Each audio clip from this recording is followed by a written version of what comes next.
ദൈവനാമത്തിന് മഹത്വമുണ്ടാകട്ടെ. ബഹുമാനപ്പെട്ട തോമസ് ജോസഫ് അച്ഛൻ പറഞ്ഞ എല്ലാ ആമുഖ വാക്കുകൾക്കും സ്വാഗത വാക്കുകൾക്കും ഞാൻ നന്ദി പറയട്ടെ. നോയമ്പിലെ ശുശ്രൂഷകളിൽ വെച്ച് ഏറ്റവും പ്രധാനപ്പെട്ട ഒരു ദിവസമാണല്ലോ ഇന്നത്തെ ദിവസം. ഈ 40ാമത്തെ വെള്ളിയാഴ്ചത്തെ നോയമ്പാരാധനയിൽ വചന ശുശ്രൂഷ നിർവഹിക്കുവാനും നേതൃത്വം നൽകുവാനും ഒക്കെ എന്നെ ക്ഷണിച്ച പ്രിയപ്പെട്ട അച്ഛനോടും കമ്മിറ്റിക്കാരോടുമുള്ള പ്രത്യേക നന്ദിയും സ്നേഹവും ഞാൻ ഈ സമയത്ത് അറിയിക്കുകയും ചെയ്യും.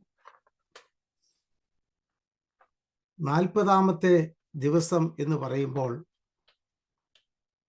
നമ്മൾ മനസ്സിലാക്കേണ്ട ഒരു പ്രധാന സംഗതി, യേശു കർത്താവ് 40 ദിവസം ഉപവാസത്തിൽ കഴിച്ചതും അതിനുശേഷം യേശു കർത്താവിൻ്റെ പരസ്യ ശുശ്രൂഷയ്ക്ക് വേണ്ടി കർത്താവ് വരുന്നതുമായിട്ടുള്ള ദിവസങ്ങളാണ്.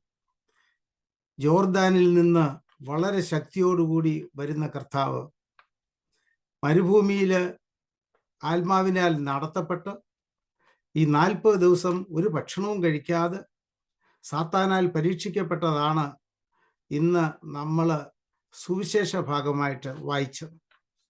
ഇന്നത്തെ ചിന്തയ്ക്ക് വേണ്ടി നാം തിരഞ്ഞെടുത്തിരിക്കുന്ന വിഷയവും ട്രയൽസ് ആൻഡ് ടെംപ്റ്റേഷൻസ് എന്നുള്ളതാണ്. പരീക്ഷയും പ്രലോഭനങ്ങളും എന്നുള്ളതാണ് ഇന്നത്തെ ചിന്താ വിഷയം. വാസ്തവത്തിൽ ആ വിഷയത്തെക്കുറിച്ച് നമ്മൾ ചിന്തിക്കുമ്പോൾ പ്രലോഭനങ്ങളെ നമ്മുടെ കർത്താവ് അതിജീവിച്ചുവെങ്കിൽ ആ പ്രലോഭനങ്ങളെ അതിജീവിക്കുവാനുള്ള കരുത്ത് അവൻ നമുക്ക് നൽകും എന്നുള്ളതിന് യാതൊരു സംശയമില്ല. അതുകൊണ്ട് പ്രലോഭനങ്ങളെ അതിജീവിക്കേണ്ട ക്രിസ്തീയ ശിഷ്യത്വത്തെക്കുറിച്ചാണ് ഇന്ന് പ്രധാനമായിട്ട് നാം ചിന്തിക്കുവാൻ പോകുന്നത്.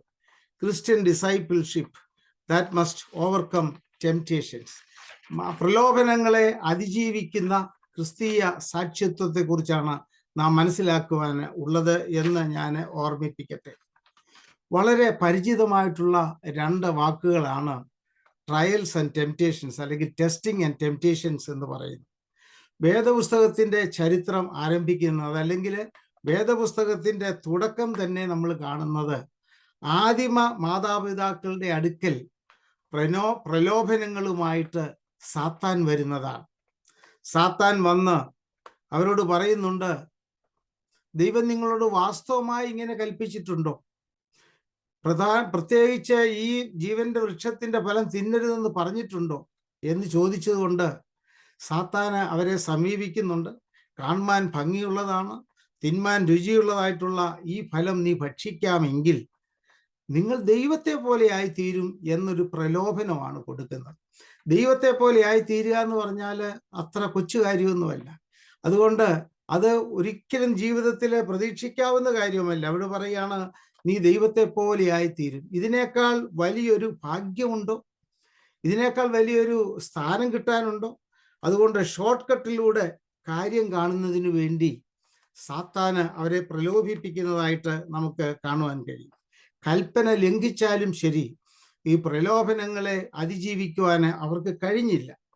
ഇന്നത്തെ കാലഘട്ടം എന്ന് പറയുന്നത് ഓഫറുകളുടെ കാലഘട്ടമാണ്. എല്ലാ സൂപ്പർ മാർക്കറ്റിലും എല്ലാ കടകളിലും എല്ലാം ഓഫറാണ്. പത്രത്തിലൊക്കെയും സ്പെഷ്യലായിട്ട് പേജസ് തന്നെ കൊടുത്തിരിക്കുകയാണ്, ഓഫറാണ്, 1 വാങ്ങിയാൽ 2 കിട്ടും എന്ന്. ആളുകൾക്ക് പ്രലോഭനങ്ങൾ കൊടുത്ത് ആളുകളെ എങ്ങനെയെങ്കിലും അവരുടെ കാര്യം സാധിപ്പിക്കുന്നതിന് വേണ്ടി, സാധനങ്ങൾ വാങ്ങിക്കുന്നതിന് വേണ്ടിയൊക്കെയും കമ്പോളത്തിൽ ചെയ്യുന്ന ഒരു കാര്യമാണ് ഈ ഓഫർ എന്ന് പറയുന്നത്.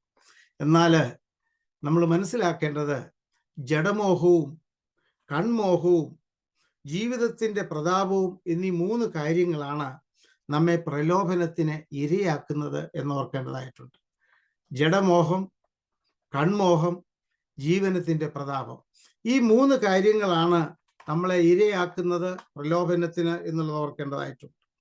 അതുപോലെ തന്നെ മറ്റൊരു ചിന്ത നമ്മുടെ മുൻപിൽ വരുന്നത്, മനുഷ്യൻ ദൈവത്തെ പരീക്ഷിക്കുകയാണോ അതോ ദൈവം മനുഷ്യനെ പരീക്ഷിക്കുകയാണോ? പലർക്കും ചിന്താക്കുഴപ്പം ഉണ്ടാക്കുന്ന ഒരു കാര്യമാണത്. മനുഷ്യൻ ദൈവത്തെ പരീക്ഷിക്കുകയാണോ അതോ ദൈവം മനുഷ്യനെ പരീക്ഷിക്കുകയാണോ എന്നുള്ള ഒരു ചോദ്യം. യാക്കോബ് അപ്പോസ്തലൻ പറയുന്നു, ഇന്ന് നമ്മൾ പാഠം വായിച്ചപ്പോൾ, രണ്ടാമത്തെ പാഠം വായിച്ചപ്പോൾ നമുക്കറിയാം, ദൈവം ആരെയും ദോഷങ്ങളാൽ പരീക്ഷിക്കുന്നില്ല എന്ന് എഴുതിയിട്ടുണ്ട്. അതുകൊണ്ട് ദൈവമല്ല പരീക്ഷ വരുത്തുന്നത് എന്ന് അവിടെ നമ്മൾ കാണുന്നുണ്ട്. എന്നാൽ ദൈവത്തിൻ്റെ അറിവോടുകൂടിയാണ് പരീക്ഷണങ്ങൾ വരുന്നത് എന്നുള്ളതിന് യാതൊരു തർക്കവുമില്ല. നമുക്കറിയാം, ഇയ്യോബിൻ്റെ ചരിത്രം പഠിക്കുമ്പോൾ ഇയ്യോബിനെ പരീക്ഷണത്തിന് വേണ്ടി വിട്ടുകൊടുക്കുവാൻ ദൈവത്തിന് ഹിതമായി, അവിടെ ദൈവത്തിൻ്റെ അറിവോടുകൂടിയായിരുന്നു എന്നുള്ളത് നമ്മൾ മനസ്സിലാക്കുന്നുണ്ട്. പക്ഷേ ആ പ്രലോഭനങ്ങളെയും പരീക്ഷണങ്ങളെയും പ്രശ്നങ്ങളെയും നേരിടുവാൻ ഇയ്യോബിന് കഴിവുണ്ട് എന്നുള്ളത് മനസ്സിലാക്കിക്കൊണ്ടാണ് ദൈവം അവനെ അതിനുവേണ്ടി സാത്താനെ അനുവദിക്കുന്നത് എന്ന് നമുക്കറിയാം. പക്ഷേ ദൈവത്തെ പരീക്ഷിക്കുന്ന മനുഷ്യവർഗത്തെയാണ് വേദപുസ്തകം ഉടനീളം നാം കാണുന്നത്. ദൈവത്തെ പരീക്ഷിക്കുന്ന മനുഷ്യവർഗം. ഇന്നത്തെ ഒന്നാമത്തെ പാഠം വായിച്ചപ്പോൾ സംഖ്യാപുസ്തകം 11-ാമത്തെ അധ്യായമാണ് നമ്മൾ വായിച്ചത്. ഈ സംഖ്യാപുസ്തകം 11-ാമത്തെ അധ്യായത്തിൽ കാണുന്നത്, ഈ ജനം, നന്ദികെട്ട ജനം, ഇസ്രായേൽ ജനം പറയുകയാണ്, ഞങ്ങളുടെ ഉള്ളിയെക്കുറിച്ചും മുളകിനെക്കുറിച്ചും ചതവെപ്പിനെക്കുറിച്ചും ഒക്കെയാണ് അവർ പറയുന്നത്.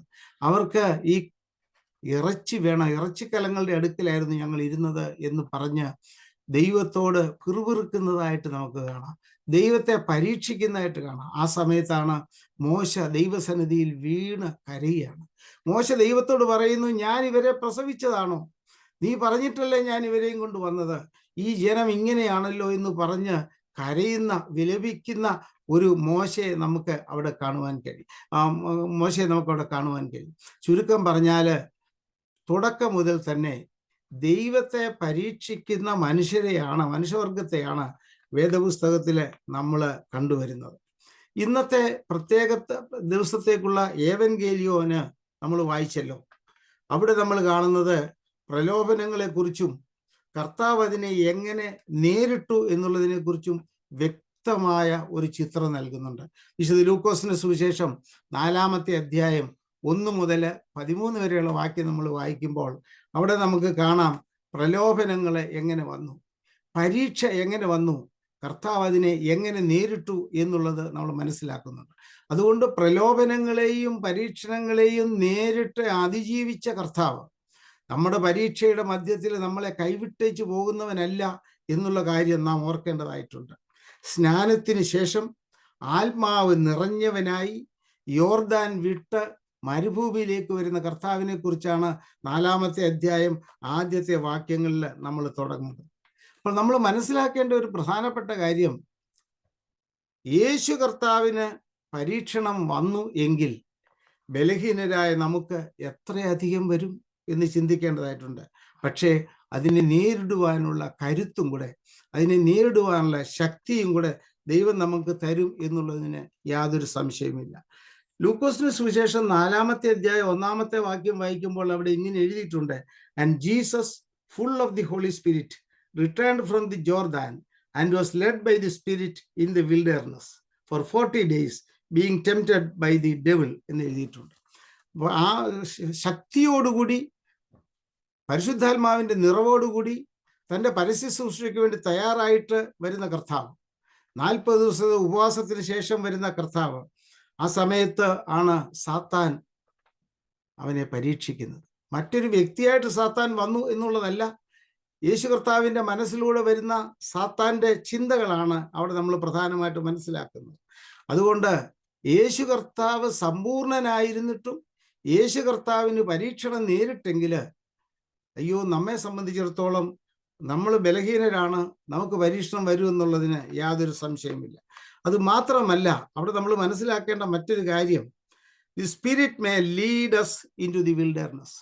ഇവിടെ എഴുതിയിരിക്കുന്നത് യേശു കർത്താവിനെ ആത്മാവ് മരുഭൂമിയിലേക്ക് നടത്തി എന്നുള്ളതാണ്.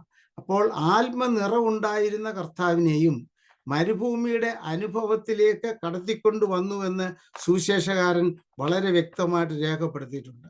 അതുകൊണ്ട് ആത്മാവ് നിറഞ്ഞവർക്കും വെല്ലുവിളികൾ അഥവാ ചലഞ്ചസ് ഉണ്ടാകാം എന്നുള്ളതിന് യാതൊരു സംശയമില്ല.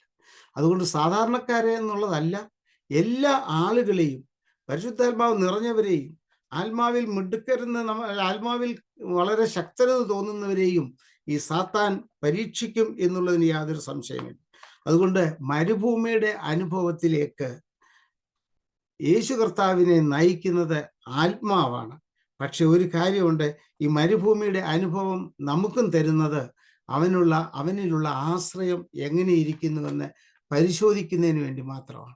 ദൈവത്തിലുള്ള നമ്മുടെ ആശ്രയം എങ്ങനെയിരിക്കുന്നു എന്നുള്ള ഒരു പരിശോധനയ്ക്ക് വേണ്ടിയാണ് ഈ മരുഭൂമിയുടെ അനുഭവത്തിലേക്ക് ദൈവം നമ്മളെ നയിക്കുന്നത് എന്ന് ഓർക്കേണ്ടതായിട്ടുണ്ട്. നമ്മൾ ഓർക്കേണ്ട ഒരു കാര്യം, ഈ ടെംപ്റ്റേഷൻ എന്ന് പറയുന്നത്, അതല്ലെങ്കിൽ പരീക്ഷണമെന്ന് പറയുന്നത് നമ്മുടെ സ്പിരിച്വൽ ഗ്രോത്തിന് ഒരാവശ്യമാണ്. അത് മാത്രമല്ല നമ്മുടെ ഒരു ഫെയിലിയറിന്റെ കാരണവുമല്ല. Temptation is a part of spiritual growth but not a sign of failure. അതുകൊണ്ട് ഈ ടെംപ്റ്റേഷൻ വരുന്നത് നമ്മൾ വെറും പാപികളായിട്ടാണ് എന്നുള്ള ഒരു ചിന്ത വേണ്ട. അതിനേക്കാൾ ഉപരിയായിട്ട് നമ്മുടെ ആത്മീയമായിട്ടുള്ള വളർച്ചയ്ക്ക് അത് മുഖാന്തരമായി തീരുന്നു എന്നുള്ളതാണ് നാം പ്രധാനമായിട്ട് ഓർക്കേണ്ട ഒരു കാര്യം. അത് മാത്രമല്ല, ഇവിടെ 3 പ്രത്യേക പരീക്ഷണങ്ങളാണ് യേശു കർത്താവിന് നേരിടേണ്ടതായിട്ട് വരുന്നത്. അത് നമ്മൾ മനസ്സിലാക്കുന്നുണ്ട്. ഒന്നാമത് അവിടെ എഴുതിയിട്ടുണ്ട്, അവന് വിശന്നു എന്ന്. 40 ദിവസം ഒന്നും കഴിക്കാതെ, ഭക്ഷണമൊന്നുമില്ലാതെ ഇരുന്ന കർത്താവിൻ്റെ അടുക്കല് ആ വിശക്കുന്ന സമയത്താണ് സാത്താൻ ചെല്ലുന്നത്. അല്ലെങ്കിൽ സാത്താൻ്റെ ചിന്ത അവൻ്റെ മനസ്സിൽ കൊണ്ടുവരുന്നത് വിശക്കുന്ന സമയത്താണ്. എപ്പോഴും നമ്മുടെ വീക്ക്നെസ് മനസ്സിലാക്കിക്കൊണ്ട് അതിനോട് അനുസരിച്ച് ആണ് സാത്താൻ പ്രവർത്തിക്കുന്നത് എന്നുള്ളതിന് യാതൊരു സംശയവുമില്ല. ഇവിടുത്തെ യേശു കർത്താവിൻ്റെ ഒന്നാമത്തെ പരീക്ഷണം എന്ന് പറയുന്നത് ടെംപ്റ്റേഷൻ ഓഫ് ഫിസിക്കൽ നീഡ്. അതാണ് 3ഉം 4ഉം വാക്യങ്ങളിൽ അത് പ്രധാനമായിട്ട് നമ്മൾ കാണുന്നുണ്ട്. യേശു കർത്താവിൻ്റെ അടുക്കൽ വന്ന് സാത്താൻ പറയുന്നത് എന്താണെന്നറിയാമോ? നിനക്ക് വിശക്കുന്നുണ്ടല്ലോ, നീ ദൈവത്തിൻ്റെ പുത്രനാണെന്ന് ഞങ്ങൾക്കറിയാം, അതുകൊണ്ട് ഈ കല്ലിനോട് അപ്പമായി തീരാൻ കൽപ്പിക്കുക എന്നാണ് പറയുന്നത്. അപ്പോൾ സാത്താൻ്റെ മനസ്സിലുള്ള ചിന്ത, അല്ലെങ്കിൽ സാത്താന്യ ചിന്ത എന്ന് പറയുന്നത് അവൻ്റെ വിശപ്പും അടക്കാം, അതേസമയം ദൈവമാണെന്ന് കാണിക്കുകയും ചെയ്യാം. ഒരു വെടിക്ക് 2 പക്ഷി എന്ന് നമ്മൾ മലയാളത്തിൽ പറയാറില്ല. പക്ഷെ ഒരു കാര്യമുണ്ട്, യേശു കർത്താവ് അതിനെ നേരിട്ടത് ദൈവത്തിൻ്റെ വചനത്തിൽ ഉറച്ചു നിന്നുകൊണ്ട് തന്നെയാണ്. യേശു കർത്താവ് പറഞ്ഞു, മനുഷ്യൻ അപ്പം കൊണ്ട് മാത്രമല്ല ജീവിക്കുന്നത്, ദൈവത്തിൻ്റെ കരുതലിലാണ് ജീവിക്കുന്നത്. ആവർത്തന പുസ്തകം 8-ാമത്തെ അധ്യായം 3-ാമത്തെ വാക്യമാണ് യേശു കർത്താവ് അവിടെ കോട്ട് ചെയ്യുന്നത്. മനുഷ്യൻ അപ്പം കൊണ്ട് മാത്രമല്ല ജീവിക്കുന്നത്, ദൈവത്തിൻ്റെ വായിൽ നിന്ന് വരുന്ന വചനം കൊണ്ടുകൂടിയാണ് ജീവിക്കുന്നത്. അതുകൊണ്ട് മനുഷ്യൻ ജീവിക്കുന്നത് ഈ ലോകത്തിലെ നമ്മുടെ ശാരീരികമായിട്ടുള്ള ഭക്ഷണം എന്നുള്ളതിനേക്കാൾ ഉപരിയായി ദൈവത്തിൻ്റെ വചനമാണ് അവൻ്റെ ഭക്ഷണം എന്നാണ് പറയുന്നത്. ദൈവത്തിൻ്റെ കരുതലിലാണ് നമ്മൾ ആശ്രയിക്കേണ്ടത്, അതല്ലാതെ നമ്മുടെ സ്വന്തം കഴിവിലല്ല എന്നുള്ളത് ഇവിടെ ഓർപ്പിക്കേണ്ട ഒരു കാര്യമാണ്. 2ാമത്തെ ടെംപ്റ്റേഷൻ അല്ലെങ്കിൽ 2ാമത്തെ പരീക്ഷണം എന്ന് പറയുന്നത് temptation of power and glory. അതായത് മഹത്വത്തിനും ശക്തിക്കും വേണ്ടിയുള്ള ഒരു വലിയ ടെംപ്റ്റേഷനാണ്. യേശു കർത്താവിനോട് പറഞ്ഞു, ഈ കാണുന്നതെല്ലാം എൻ്റേതാണ്, ഈ പ്രപഞ്ചവും അതിലുള്ള സകല മഹത്വവും എൻ്റേതാണ്, എന്നെയാണ് ഏൽപ്പിച്ചിരിക്കുന്നത്. നീ എന്നെ ഒന്ന് വർഷിപ്പ് ചെയ്താൽ, നീ എന്നെ നമസ്കരിച്ചാൽ അത് ഞാൻ നിനക്ക് തരാം എന്ന് പറയുന്നുണ്ട്. അത് നിനക്ക് തരാമെന്ന്. അപ്പോൾ സകല പ്രഭാവവും സകല മഹത്വവും പ്രകൃതിയിലുള്ള സകലതും സാത്താൻ്റെ കൈവശമാണെന്നാണ് സാത്താൻ്റെ ചിന്ത. എന്നാൽ കർത്താവ് പറയുന്ന മറുപടി, worship the Lord and serve him only എന്നാണ് പറയുന്നത്. ദൈവത്തെ മാത്രമേ സേവിക്കാവൂ, അവനെ മാത്രമേ ആരാധിക്കാവൂ എന്നാണ് പറയുന്നത്. അതും ആവർത്തന പുസ്തകത്തിലെ 6-ാമത്തെ അധ്യായം 13-ാമത്തെ വാക്യത്തിൽ കാണുന്നുണ്ട്. അവിടെ ദൈവത്തിൻ്റെ വചനത്തിൽ ഉറച്ചു നിൽക്കുന്ന ഒരു കർത്താവിനെ നമുക്ക് കാണാം. അപ്പോൾ സാത്താന്യ പരീക്ഷണങ്ങളെ നേരിടുന്നത് ദൈവത്തിൻ്റെ വചനത്തിൻ്റെ ശക്തിയിലാണ് എന്നുള്ളത് നാം ഇവിടെ മനസ്സിലാക്കുന്നുണ്ട്. നമ്മളെ സംബന്ധിച്ചിടത്തോളം we are often tempted to seek success and recognition. എപ്പോഴും നമുക്ക് അംഗീകാരവും പ്രഭാവവും ഒക്കെ നേടണമെന്ന് ആഗ്രഹമുള്ളവരാണ്. പക്ഷേ true discipleship means total devotion to God.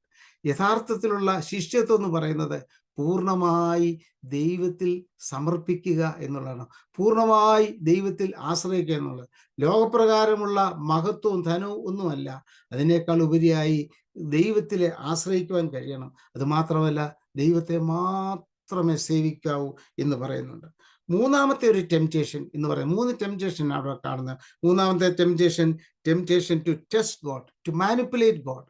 അവിടെ പറയുന്നത് അല്ലെങ്കിൽ അവൻ്റെ മനസ്സിൽ കൊണ്ടുവന്നിരുന്ന ചിന്ത, ദേവാലയത്തിൻ്റെ മുകളിൽ നിന്ന് താഴേക്ക് ചാടിയാൽ ദൂതന്മാർ നിന്നെ കൈകളിൽ വഹിച്ചുകൊള്ളു. അപ്പൊ സാത്താനും തിയോളജി ഒക്കെ അറിയാം കേട്ടോ, സാത്താനും വേദപുസ്തകമൊക്കെ നല്ലതുപോലെ അറിയാം. അതുകൊണ്ട് ദൂതന്മാർ നിന്നെ കൈകളിൽ വഹിച്ചുകൊള്ളും. അപ്പോൾ നീ ദൈവത്തിന്റെ പുത്രനാണെന്ന് ലോകം മനസ്സിലാക്കിക്കൊള്ളും എന്നാണ് ഇവിടെ പറയുന്നത്. ദൈവത്തെ മാനിപ്പുലേറ്റ് ചെയ്യുവാൻ ഉള്ള ഒരു ശ്രമമാണ് നടക്കുന്നത്. 9 മുതൽ 12 വരെയുള്ള വാക്യത്തിലാണ് ആ മൂന്നാമത്തെ പരീക്ഷണം നമ്മൾ കാണുന്നത്. പക്ഷേ ദൈവം അവനോട് പറഞ്ഞു, യേശു കർത്താവ് സാത്താനോട് മറുപടി പറഞ്ഞത് എങ്ങനെയാണ്? Do not put the Lord your God to the test. നിന്റെ ദൈവമായ കർത്താവിനെ നീ പരീക്ഷിക്കരുത് എന്നാണ് പറയുന്നത്. അതും ആവർത്തന പുസ്തകം 6-ാമത്തെ അധ്യായം 16-ാമത്തെ വാക്യമാണ്. ഈ പറഞ്ഞ പരീക്ഷണങ്ങളെ എല്ലാം കർത്താവ് നേരിടുന്നത്, ഞാൻ നേരത്തെ പറഞ്ഞതുപോലെ, ദൈവവചനത്തിൻ്റെ ശക്തിയിലാണ്, ദൈവവചനത്തിൽ ആശ്രയിച്ചുകൊണ്ടാണ് എന്ന് നമ്മൾ മനസ്സിലാക്കേണ്ടതായിട്ടുണ്ട്.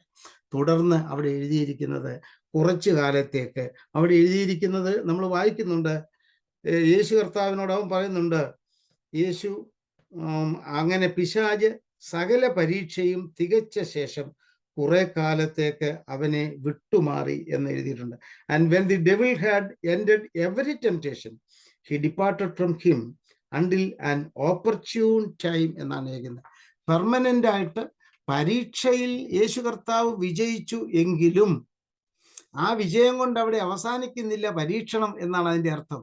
അവിടെ എഴുതിയിരിക്കുന്നത് തൽക്കാലത്തേക്ക് പിരിഞ്ഞു എന്നാണ്. സകല പരീക്ഷണങ്ങളും പൂർത്തിയാക്കിയ ശേഷം തൽക്കാലത്തേക്ക് പിരിഞ്ഞു എന്ന ടെമ്പററി റിട്രീറ്റ്, തൽക്കാലത്തേക്ക് ഒന്ന് മാറി നിൽക്കുക എന്നുള്ളതാണ്.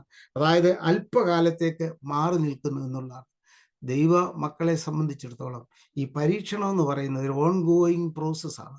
നമ്മുടെ കർത്താവിനെ സംബന്ധിച്ചിടത്തോളം നമുക്കറിയാം, യേശു കർത്താവിൻ്റെ മിനിസ്ട്രി തുടക്കം മുതൽ ഒടുക്കം വരെയും പരീക്ഷണങ്ങൾ നിറഞ്ഞതായിരുന്നു, പ്രതികൂലങ്ങൾ നിറഞ്ഞതായിരുന്നു, പ്രശ്നങ്ങൾ നിറഞ്ഞതായിരുന്നു. ഈ ലോകത്തിൽ താൻ ഏകാന്തനായിരുന്നു എന്ന് വേണമെങ്കിൽ പറയാം. ടെമ്പററി റിട്രീറ്റ് ആണ്. അതുകൊണ്ട് ഓൺ ഗോയിങ് നേച്ചർ ഓഫ് ടെംപ്റ്റേഷനാണ് ഇവിടെ നമ്മൾ പ്രധാനമായിട്ട് മനസ്സിലാക്കുന്നത്. അതായത് ഇത് തുടരുന്നതാണ് എന്ന് ഓർക്കേണ്ടതായിട്ടുണ്ട്. യേശു കർത്താവിൻ്റെ ജീവിതം മുഴുവൻ പരീക്ഷണങ്ങളായിരുന്നു എന്നുള്ളത് നമുക്കറിയാം. പക്ഷേ ആ പരീക്ഷണങ്ങളെ ജയിക്കുവാൻ നമ്മുടെ കർത്താവിന് കഴിഞ്ഞുവെങ്കിൽ ആ കർത്താവിൽ ആശ്രയിക്കുന്ന നമുക്കും കർത്താവിൻ്റെ ശിഷ്യന്മാരെന്നുള്ള നിലയിൽ പരീക്ഷണങ്ങളെ അതിജീവിക്കുവാൻ കഴിയും, പ്രലോഭനങ്ങളെ അതിജീവിക്കുവാൻ കഴിയും എന്നുള്ളതിന് യാതൊരു സംശയമില്ല. നമുക്ക് വേണമെങ്കിൽ പറയാം, ടെംപ്റ്റേഷൻ ഈസ് യൂണിവേഴ്സൽ.